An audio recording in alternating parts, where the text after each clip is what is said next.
ter direito a uma resposta célere por parte do Poder Judiciário, ter direito ao contraditório e à ampla defesa, ter direito a acessar o próprio Poder Judiciário, ter direito a que o processo siga na conformidade do que manda os ditames rituais, ou seja, as regras de rito, as regras processuais, as regras incertas no Código de Processo Civil e na CLT e em leis esparsas de natureza processual. Isso é devido processo legal. Assim é que, por exemplo, para que estejamos diante do devido processo legal, a petição inicial, que é o ato inaugurador do processo, é por intermédio dela, petição inicial, que você consegue bater a porta do Poder Judiciário, deve, para que o processo seja devido e legal, deve seguir o comando, o rito do artigo 282 do Código de Processo Civil. Ou seja, toda petição inicial deve conter aqueles requisitos. E quais são os requisitos da petição inicial? Hein? Quais são? Bom, uma petição válida, melhor, uma petição que atenda aos requisitos do artigo 282 terá que, lá em cima, estar destinada. O juiz ou tribunal a que é dirigida. Depois, deverá ter o requisito da qualificação. Os nomes, prenomes, estado civil, profissão, domicílio e residência do autor e do réu. Depois, o interessado vai ter que contar ao juiz o que aconteceu, que fez com que ele batesse a porta do Poder Judiciário, se utilizando daquela medida, da apresentação da petição inicial. Então, o terceiro requisito, o fato e os fundamentos jurídicos do pedido. Ora, se ele contou o fato e disse os fundamentos jurídicos do pedido, agora ele pede. Quarto requisito, o pedido com as suas especificações. O valor da causa, as provas com que o autor pretende demonstrar a verdade dos fatos alegados. E, por fim, o requerimento para a citação do réu. Então, ter direito ao devido processo legal é ter direito a que os trâmites rituais, isto é, as determinações atinentes às regras processuais, sejam cumpridas dentro daquele processo. Claro, não só isso, além do que a gente já tratou. Ter direito ao devido processo legal é ter direito, dentre outras, ainda, à citação na forma do regime jurídico dela, previsto no Código de Processo Civil, entre os artigos 213 a 233. E vejam só por uma questão pertinente, a citação ela é tão importante porque é por intermédio dela que o réu ou interessado vem para o processo a fim de se defender. Claro, se ele está sendo acusado por alguém diante do Estado da prática de determinado ato, da prática de um assédio moral, de um assédio sexual, de um assédio processual, é lógico que ele tem que vir para o processo a fim de se defender, para que o devido processo legal seja respeitado. Só que essa citação, para que o processo siga e cumpra o comando do inciso 54 do artigo 5º Constitucional, ela tem que ser válida. E o que é uma citação válida? O artigo 219 do Código de Processo Civil estabelece o que vem a ser uma citação válida, ou melhor, as consequências jurídico-processuais de uma citação válida. Da seguinte maneira, a citação válida torna prevento o juízo, induz litispendência e faz litigiosa a coisa. E ainda quando ordenada por juiz incompetente, constitui em mora o devedor e interrompe a prescrição. Citação válida promove tudo isso, faz tudo isso? Faz.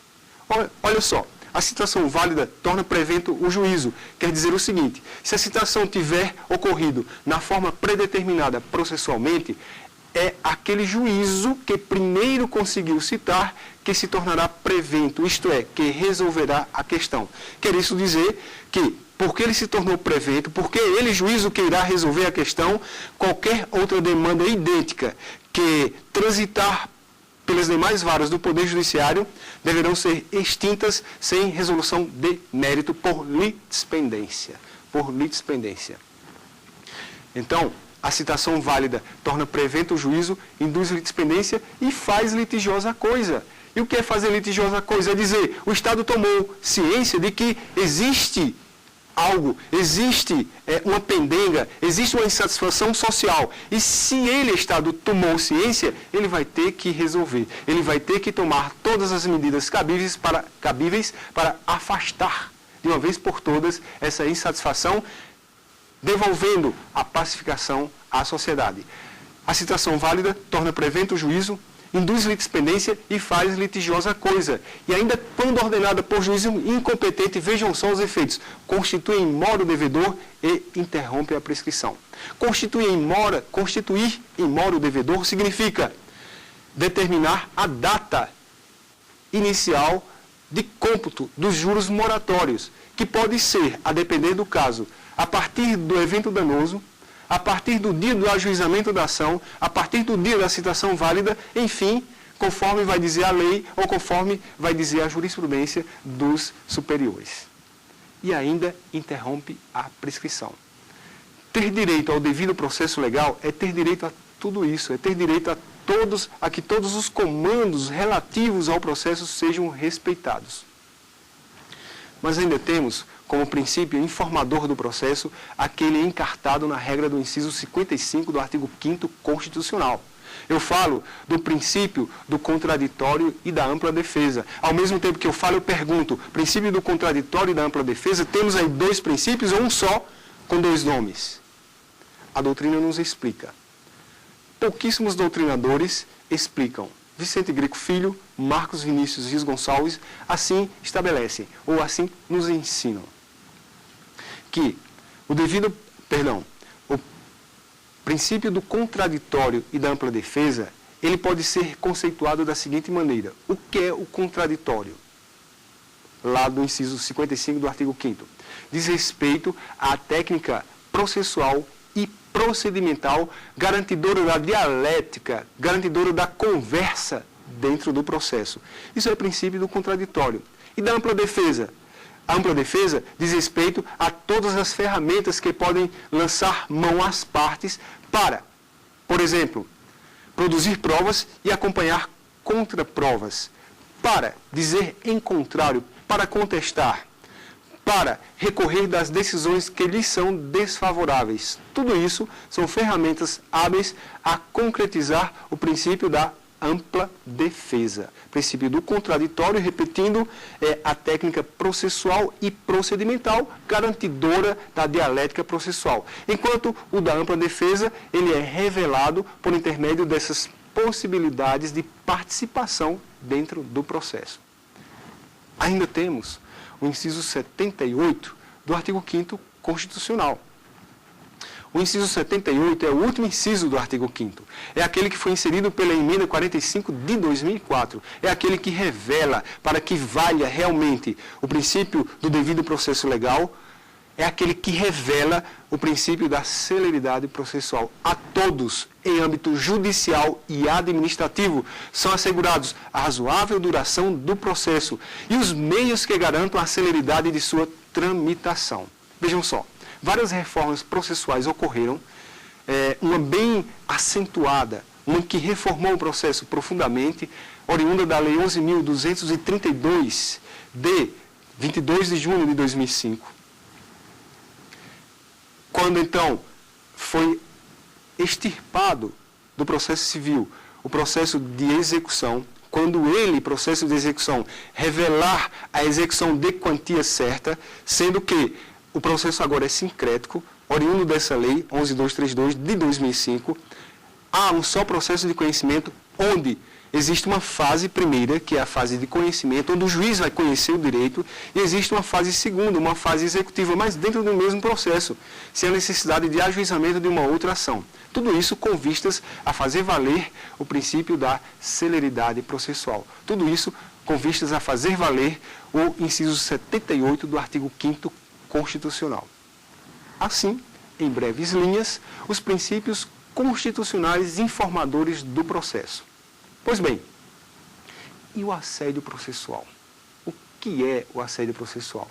Antes de falarmos do assédio processual, é preciso sabermos quais são os deveres das partes e de todos aqueles que de qualquer forma participam do processo. Ora, o artigo 14 do Código de Processo Civil revelam tais direitos, não só das partes, mas também do juiz, mas também das testemunhas, mas também dos auxiliares da justiça, do perito, portanto, de qualquer um que participe do processo. Da seguinte maneira, artigo 14 do Código de Processo Civil. São deveres das partes e de todos aqueles que, de qualquer forma, participam do processo. Expor os fatos em juízo conforme a verdade. Proceder com lealdade e boa fé. Não formular pretensões, nem praticar atos inúteis ou desnecessários à defesa do direito.